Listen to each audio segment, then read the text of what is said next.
নমস্কার। আশা করি আপনারা ভালো আছেন, সুস্থ আছেন। আপনারা সর্বদাই ভালো থাকবেন, সুস্থ থাকবেন। তান্ত্রিক সুদর্শন কবিরাজ ইউটিউব চ্যানেল দেখার জন্য আপনাদেরকে অসংখ্য ধন্যবাদ। আপনারা যেখান থেকে আমার এই ভিডিওটি দেখতেছেন অবশ্যই শুরু থেকে লাস্ট পর্যন্ত দেখবেন। কারণ টেনে দেখলে কোনো কিছু বুঝতে পারবেন না। আর যদি আমার ইউটিউব চ্যানেলে নতুন আসে থাকেন তাহলে অবশ্যই আমার ইউটিউব চ্যানেলটিকে সাবস্ক্রাইব করে আমার পাশে থাকবেন। তো আজকে আপনাদের মাঝে যে বিদ্যা দিচ্ছি, এই বিদ্যাটি হচ্ছে খুবই পরীক্ষিত।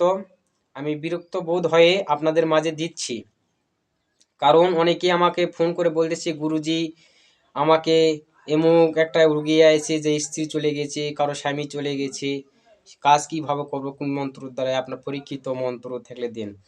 তো আজকে আপনাদের মাঝে দিচ্ছি, আপনার নিষ্ঠা ভক্তির দ্বারাই সহকারে আপনারা এই তন্ত্র মন্ত্র কাজ করে আপনারা খুব সহজেই পালিয়ে যাওয়া স্ত্রী কিংবা স্বামীকে এনে দিতে পারবেন। তো সব আমি নিয়ম বেদি সব কিছু ভেঙে দেব, কিন্তু আপনাদের কাছে একটি অনুরোধ, আমার এই ইউটিউব চ্যানেলটিকে আপনারা আগেই নিয়ে যান। আপনারা ভিডিওগুলো ধৈর্য করে সহকারে দেখুন, ভিডিওগুলো শেয়ার করুন, আপনারা কমেন্ট করুন, লাইক করুন। এরকম তো বেশি আমি এরকম আরও ভালো ভালো বিদ্যা আপনাদের মাঝে উপহার দেব। তো কথা বেশি বলবো না, আমি সব নিয়মকানুন বলে দিচ্ছি। আপনাদের করতে হবে কি, যদি কোনো স্ত্রী কারো চলে যায়, যদি স্ত্রীকে এনে দিতে হয়, তাহলে আপনারা একটি কবিতর কিনবেন, মানে মেহেদি মেহেদি একটি কবিতর কিনবেন, নিখুঁত সাদা সাদা রঙের, একদম নিখুঁত সাদা রঙের একটি মেহেদি কবিতর কিনবেন। আর যদি কোনো স্বামীকে এনে দিতে চান বা কোনো ছেলেকে চলে গেছে তাকে এনে দিতে চান, তাহলে আপনারা একটা মর্দা কবিতর একদমে সাদা কিনে নেবেন। নেওয়ার পরে আপনাদেরকে করতে হবে কি, ওই কবিতরগুলো নিয়ে আপনাদেরকে যেতে হবে শ্মশানে। আপনার দিনেও করতে পারবেন কাজটি কিংবা রাতেও করতে পারবেন, কিন্তু শনিবার, মঙ্গলবার, অমাবস্যা, পূর্ণিমা দিন থেকে আপনারা করবেন। আপনারা শ্মশানে যেয়ে আর একটু লাগবে সিঁদুর আর একটি সরষের তেল নিয়ে যাবেন। সিঁদুর গুলবেন, সরষের তাল দ্বারা সিঁদুরটি গুলে মা শ্মশান কালীর স্থানে 3টি ফোঁটা দেবেন। এই লোকে এই লোক দিয়ে ফোঁটা দিবেন। আপনারা দেওয়ার পরে আপনারা মা কালীর স্থানে একটু বাতাসা ভোগ, যেটু হোক ভোগ দিবেন, নিবেদন করবেন। দিয়ে মার কাছে মিনতি করবেন, হে মা শ্মশান কালী, আমি যে মনোবাসনা নিয়ে আপনার এই স্থানে এসেছি, সে আমার মনোবাসনা পূর্ণ করো অন্তর্যামী মা, তুমি কৃপা করো। আপনারা বলে এই কাজ শুরু করবেন। তাহলে দেখবেন মায়ের আশীর্বাদে সন্তুষ্ট লাভ করবেন, মায়ের কৃপায় অবশ্যই সে কাজ সফলতা লাভ করতে পারবেন। গুরুর নাম স্মরণ করে নিয়ে আপনারা কাজ করবেন।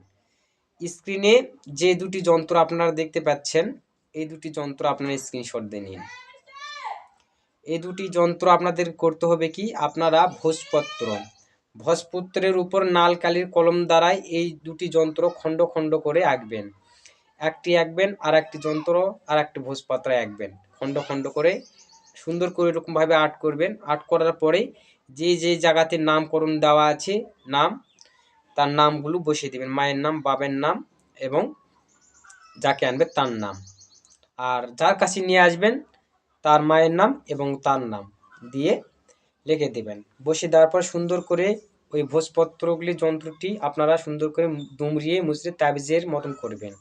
করার পরে সুন্দর করে কালো সুতা দিয়ে 3টি পাশ দিয়ে 3টি গিরা দেবেন।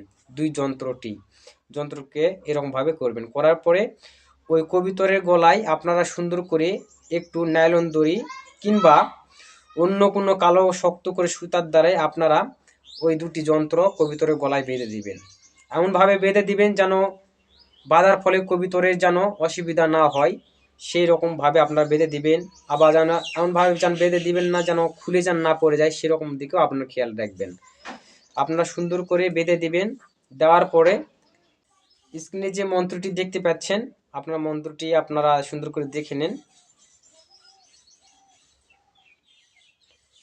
স্ক্রিনে যে মন্ত্রটি আপনারা দেখতে পেলেন, এই মন্ত্রটার দ্বারা আপনার কি করতে হবে, এই মন্ত্রটি আগে সর্বপ্রথম আপনারা সুন্দর করে ঘিয়ের প্রদীপ জ্বালে গুরুর নিষ্ঠা ভক্তির দ্বারা আশ্রয় করে আপনারা সুন্দর করে মন্ত্রটি মুখস্থ করবেন।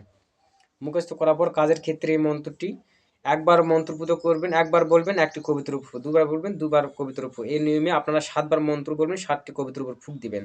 দেওয়ার পরে এই লোকে মা শ্মশান কালীর স্থান থেকে একটু সিঁদুর নিয়ে ওই কবিতরের কপালে দিয়ে দিবেন।